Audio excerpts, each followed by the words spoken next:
Tay, bakit hindi ka nagsabi na uuwi ka? Huwag ka munang pumasok. Nakakahiya, ang daming bisita. Tay, sana nagpalit ka muna. Mukha kang kargador galing terminal. Anak, bahay natin yan. Bakit parang walang naayos? Akala ko may malaking pasalubong ka. Sana pera na lang ulit ang pinadala mo. Kaysa bigla kang umuwi ng ganyan. 80% na raw ang renovation nung huli nating video call. Iniwan kami ng kontraktor, Tay. Nagkaproblema sa materyales. Kanino ang motor? Second hand lang yan. Murang-mura ko nakuha. Yan ba yung phone na sabi mong hinira mo sa kaklase? Tay, wag mo kaming iinterogat. Kakauwi mo lang. Bakit parang hindi nagagamit ang mga gamit ninyo sa school? Sem break namin. Kaya nga nag-party kami. Bago ninyo ako sabihang nakakahiya, gusto ko maalala ninyo kung bakit ako umalis. Bawat perang pinadala ko, may kapalit na pagod na hindi ninyo nakita. Rudy, 2 gabi ka ng overtime. Magpahinga ka naman. Kailangan ko pa po ng extra shift. Magpapagawa kami ng bahay sa Pilipinas. Kapag umuulan po, may timba sa sala at kwarto. Mag-ipon ka, pero wag mong ubusin ang katawan mo. Ako na bahala sa kontrakto, Tay. Pag uwi mo, hindi mo na makikilala bahay natin. Naipadala ko na. Huwag ninyong gagalawin sa ibang bagay. 200,000. Hindi naman sabay-sabay kailangang ayusin ang bahay. Matagal ko nang gusto ito. Babalik naman ang pera next month. Kung bibili ka, bibili rin ako. Hindi pwedeng ikaw lang. Ito yung unit na pinagtanungan mo kagabi. Cash ko kukunin. Sabihin mo lang final price. May natira pa. Ito na yung phone na gusto ko. Basta kapag nagtanong si Tay, sabihin nating nagsimula na ang bubong.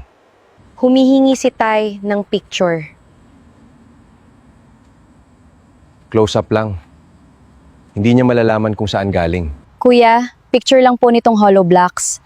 May pinapakitang sample kay Papa. Sige, basta wag ninyong gagalawin. May materyales na pala. Salamat, Lord. Good news? Sinisimulan na po ang bahay namin. Tay, kulang pa ng 150 para sa bubong at tiles. Sige. Pero ito na muna ang huli para sa renovation ngayong buwan. Birthday ko naman next month. Gamutin natin konti. Basta may matira pang picture kay Tay. Dito natin i-celebrate. Huwag ninyong itag si Papa. At huwag may makikitang school friends. Akala niya may klase pa tayo. Rudy, tama na. Ako na ang tatawag ng reliever. Kaya ako pa po. Tuition na naman nila sa susunod na buwan. Magkano kailangan sa semester? Si Kuya 70,000. Ako 65. May laboratory at project fees pa, Tay. Magpapadala ako ng 135. Bayaran agad sa school. Promise, Tay. Education muna. Hindi na ako babalik sa engineering. 2 semesters na akong wala. Ako rin. Ayoko na sa duty at exams. Package na lahat. Cash. Kasama na keyboard at gaming chair. Full package po, tapos may kukunin pa akong bag sa kabilang store. Huwag mong ubusin. Kailangan pa natin gumawa ng tuition receipt. Papaltan ko lang ang semester at amount. I-send natin pareho para wala nang tanong si Tay. Bayad na pala pareho. Mabuti. Proud ka sa kanila? Lahat ng pagod ko sulit basta makatapos sila. Pare, babalik ka pa ba? 4 semesters ka nang wala. Huwag mong banggitin sa tita ko o sa tatay ko. Hindi ka na nag-enroll ulit? Hindi ko kailangan ng lecture. Mas okay buhay ko ngayon. Sabihin nating tumaas ulit materyales. Humingi tayo ng 80,000 para matapos kunwari ang roof. Tay, 80,000 pa raw para matapos ang bubong. Sige, mag-overtime ulit ako this week. Hindi na ito healthy, Rudy. Konti na lang po. Pag natapos bahay at school nila, makakahinga rin ako. Enough ito sa catering, sound system at decorations. Last na ito. Sa susunod, talagang magpapagawa na tayo. Mag-leave ka. Hindi pera ang problema kapag ikaw naman ang bumagsak. Miss ko na rin mga anak ko. Umuwi ka muna sa Pilipinas. Hindi ko sasabihin sa mga anak ko. Gusto ko silang sorpresahin. Gusto kong makita mukha nila kapag nakita kong maayos na bahay.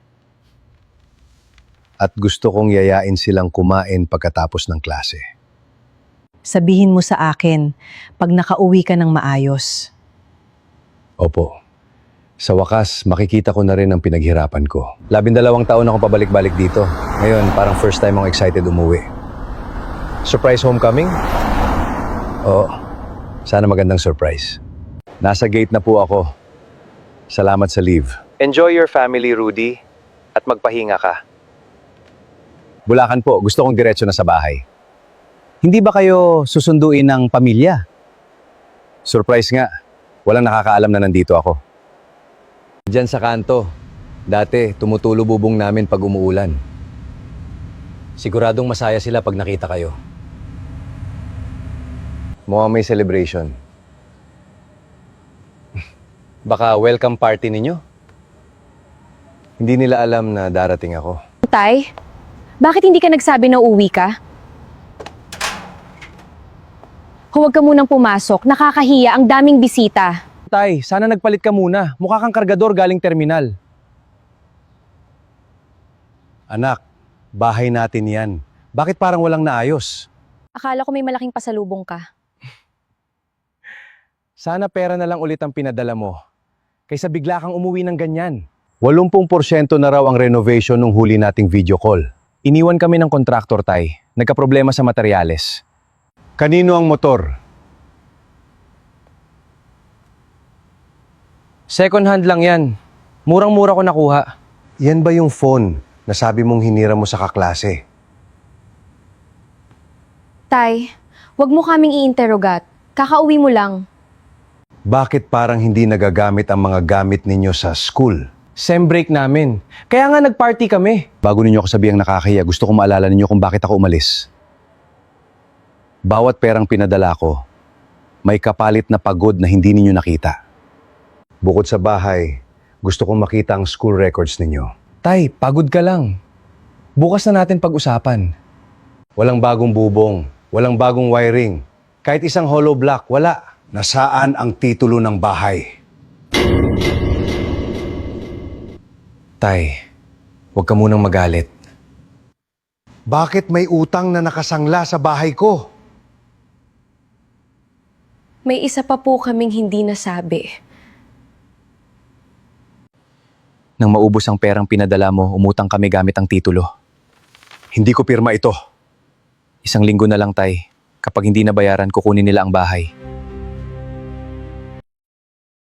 Last enrollment ni Miguel was 4 semesters ago. 4 na semester akong nagpapadala ng tuition na hindi mo binabayad? 12 taon ako nag-alaga ng ibang magulang abroad para may bahay at diploma kayo. Walang renovation, hindi kayo nag-aaral at isinangla pa ninyo ang bahay. Nator gaming setup, sapatos, parties at pambayad sa mga utang ko. Sino ang gumawa nito? Ginamit ko iyong scan ng pirma mo sa dati mong authorization. Tay, bayaran muna natin bago mawala ang bahay. Hindi ako magpapadala ng panibagong pera para takpan ang panibagong kasinungalingan. Una, aalamin natin kung kailan kayo tumigil sa school. Pangalawa, haharapin natin ang nagpautang. Pangatlo, ibebenta ninyo ang mga luho ninyo. Dito ako tatawag, hindi sa number na ibinigay ninyo. Sasagutin namin kung kailangan ng authorization. Ako po ang ama ni Miguel at Angela Santos. Gusto kong i-verify ang enrollment nila. Adults na po sila. Kailangan silang present at pumayag sa release. Pupunta kami, Tay. Bukas po kami pupunta dala ang IDs at old receipts. Ito araw-araw kayong pumapasok. Tay, pasensya na. Sa registrar niyo sabihin ng totoo, doon tayo magsisimula. Kaya malalaman natin ngayon kung kailan ka tumigil. Last enrollment ni Miguel was 4 semesters ago. 4 na semester akong nagpapadala ng tuition na hindi mo binabayad? Si Angela naman, 3 semesters nang hindi enrolled.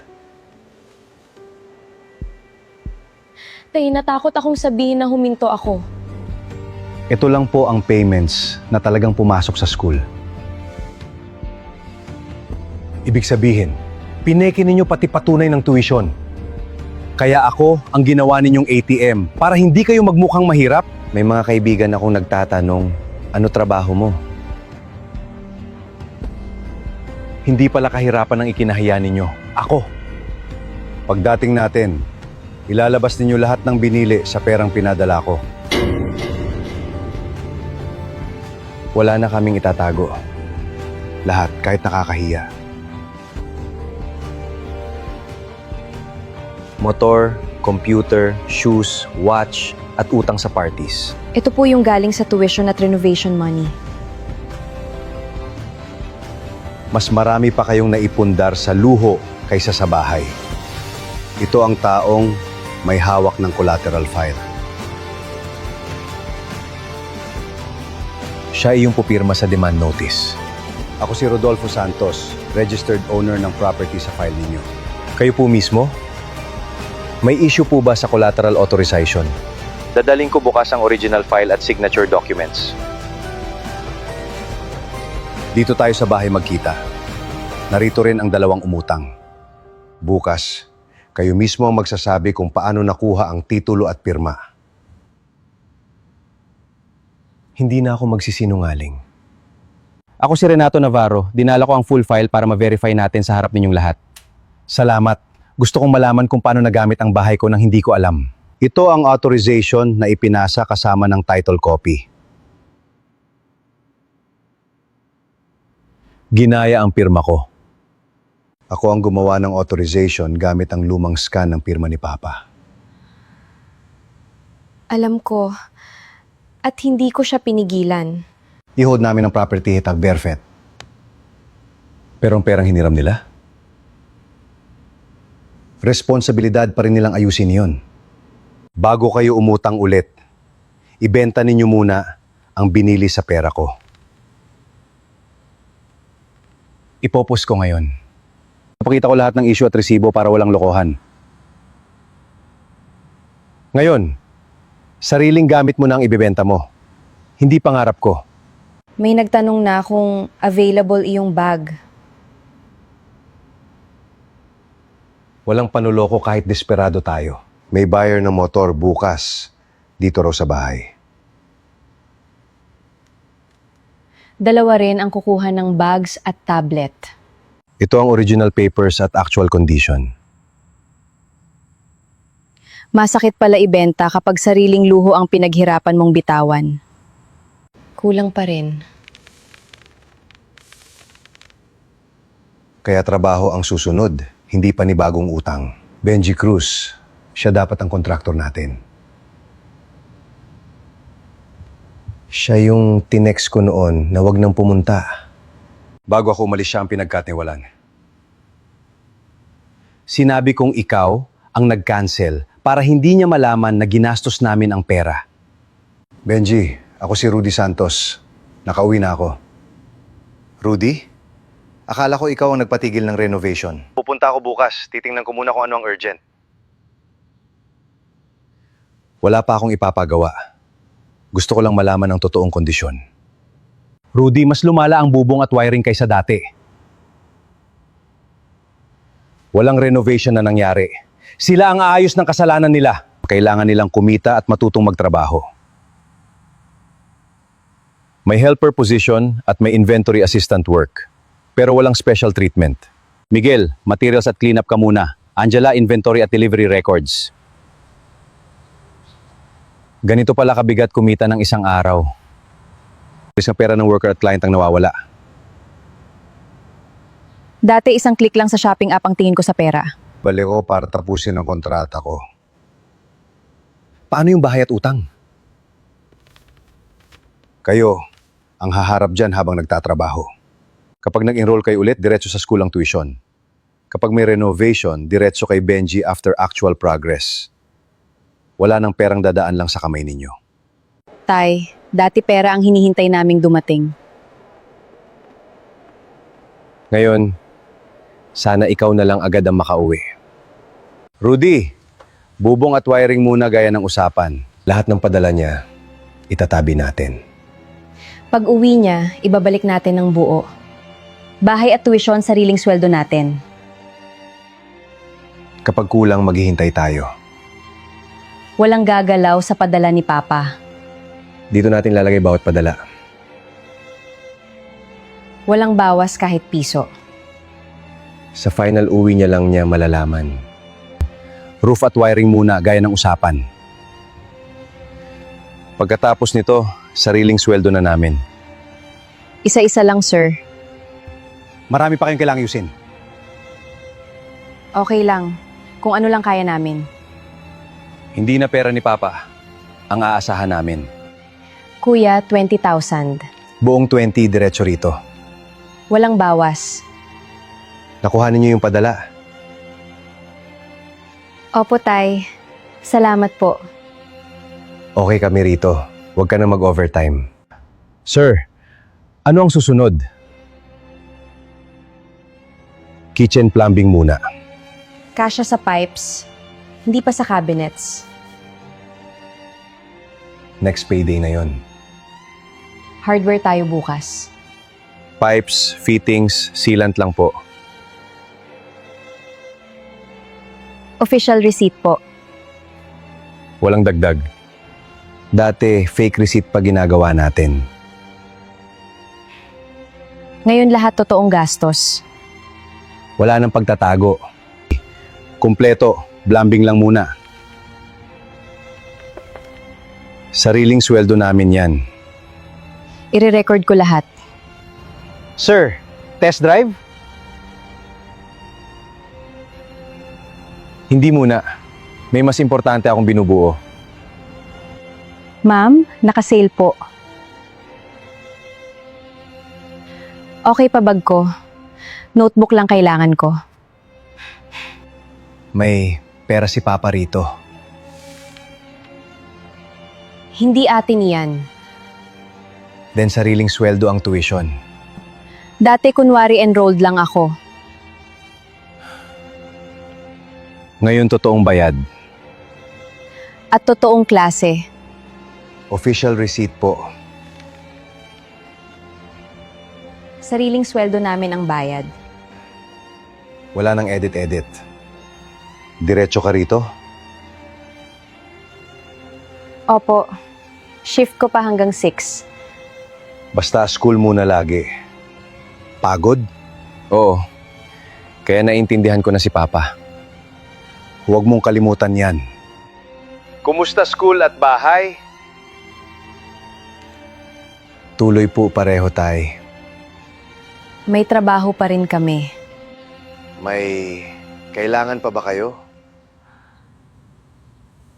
Okay po kami, Tay.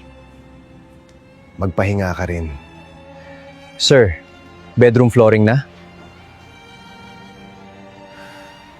Pwede, basic tiles lang. Kulang tayo ng 9,000. Nandyan pera ni Papa. Pero hindi natin gagalawin. Dati sasabihin nating hiram muna. At doon nagsimula lahat. Kikitain natin yung kulang. May overtime ako Saturday. Free ako after class. Buong araw ito. Okay lang. Ayokong galawin pera ni Papa. Sige, materials team ka. Pagod ka? Pagod. Pero dati gala lang ako. Ngayon may direksyon. 7,000 sa akin. 2 sa akin. Kompleto. Walang utang. 9,000 exact. Exact boxes lang. At may receipt. Mas gusto ko na may listahan. Kasi dati, bili lang tayo ng bili. Pera pa ni Papa. Ito lang po. Mas maganda yon, pero hindi kailangan. Basic tayo. Tapos na flooring. Mas masarap kapag pinaghirapan. At walang kasinungalingan. Third transfer. 60,000 na. Hindi pa rin alam ni Papa. Pwede sana nating tapusin lahat dito. Pero hindi yan ang point. Sariling pera natin hanggang dulo. Ang dami na nating nagawa. Sweldo, budget, resibo. Walang fake. 6 transfers na. 120,000. Buo lahat. 2 weeks na lang, Rudy. Then, uuwi na ako. Wala nang extension. 2 weeks na lang uuwi na ako. For good na, Tay? For good na. Huwag muna nating sabihin. Sa bahay na natin ibigay. Para surprise talaga. House at school receipts? Complete. Secret savings? 120, walang bawas. Iyan ang ibabalik natin. Kasama ang tiwala niya. Hindi mansion. Pero walang kasinungalingan. Mas importante yun. Dati pa sa lubong hinihintay ko. Ngayon tayo ang may ibabalik. At sana hindi na siya umalis. Kaya ko pa itong maleta. 12 taon ka nang nagbuhat para sa amin. Kami naman, Tay. Lahat ng padala ko nandito pa. Sarili naming sweldo ang ginamit, Tay. Hindi namin ginalaw kahit piso. Para sa'yo yan. Sana po nagustuhan ninyo ang aming storya. Kung OFW kayo at nilustay ng mga anak ninyo ang pinaghirapan ninyong pera, ano po ang gagawin ninyo?